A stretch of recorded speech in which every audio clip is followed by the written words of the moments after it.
Hello everyone, hope you are fine. Today we have also another English class. Uno munsi rero turaza kwiga ikindi cigwa gitoya ariko kandi gikenewe nkuko twari tumaze imisi tubikora. Uno munsi tuza kwiga kuvyerekeye ico bita ama pronouns. Nukuvuga hariho ama pronouns y'ubwoko butatu. Musanzwe hariyo twamaze kwiga izo bita subject pronouns bijya vya I, you, he, she, we, you, hama, they. Uno munsi naho turaza kwiga cyane cyane cerekeye kuko bavuga object pronouns. Object pronouns, ma pronouns cyangwa ma pronom aza mu nyuma y'iryungane. Nukuvuga nk'akarero, teacher Chris teaches me.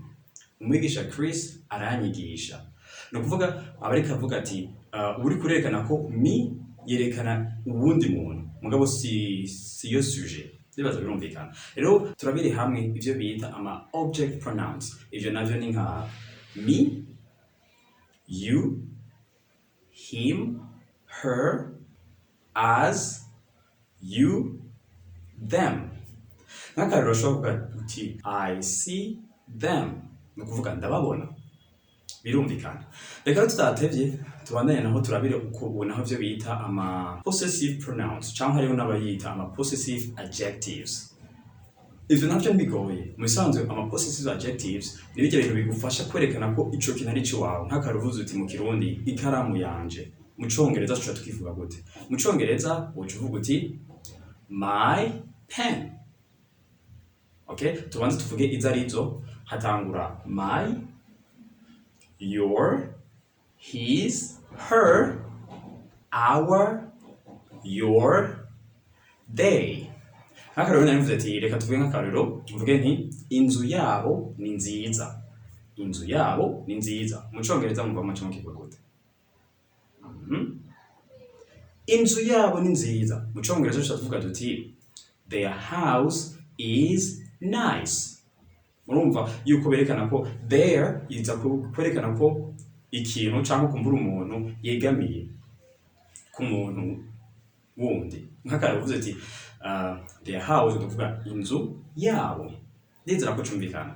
Uzatevye rero naho reka ce tubandanya turabe ico bita ama noun-like pronouns.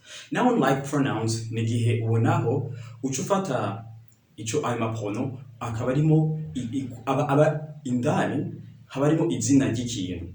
Ni ukuvuga haba ari pronom kandi hakaba harimo indani muri iyo pronom haba harimo izina ry'umuntu. Kwerekana ko ico kintu ari c'umuntu kandi harimo n'iryo zina. Reka ndabahereza akarero mu cyo bitahura. Nk'akarero mvuze nti iyi karamu ni iyawe. Iyanje isa n'ubururu. Murumva iyo mvuze iyanje bisigura yuko harimo ikaramu iyanje mugabo kandi harimo n'ikintu cyo kwerekana ko yegamiye jewe. Nuko rero ivyo bintu navyo dukoresha gutya hatangura mine. No kuvuga uvuze mine is blue. No kuvuga iyanje isa n'ubururu. Rero mine, yours, his, hers, ours, yours, theirs. Birumvikana muca mugerageza mwisubire mu gucyo nyene kugira mu bitahure gusumba. Ego masanzwe muri make kino cigwa murabona ko ari kigufi ariko kandi ndizera ko mu gitahura cyane kuko bino bintu usanga bikoreshwa cyane. Ngerageje kubahereza kandi karero nkumvuze nti vuze nti my notebook is beautiful. Acha mvuga but yours is not beautiful. Karero no yours bisigura iyawe si nziza. Navuze nti ikaye yanje isa neza ariko iyawe ntisa neza. Urumva nukuvuga iyawe niho cyo tushiramo yours. Theirs bisigura iyawe nimba ari karamu nimba ari giki murumva ko cyo kigiye. Hama rero imbere ko ndangiza nagira ndabahereza ubundi burorero uvuga neza kuvyerekeye bino twabonye hano kugira mu bitahure gusumba. Ego reka turabire hamwe ndabahereje ubundi burorero bwiza kandi bugwereye. Alan will find us a book to read.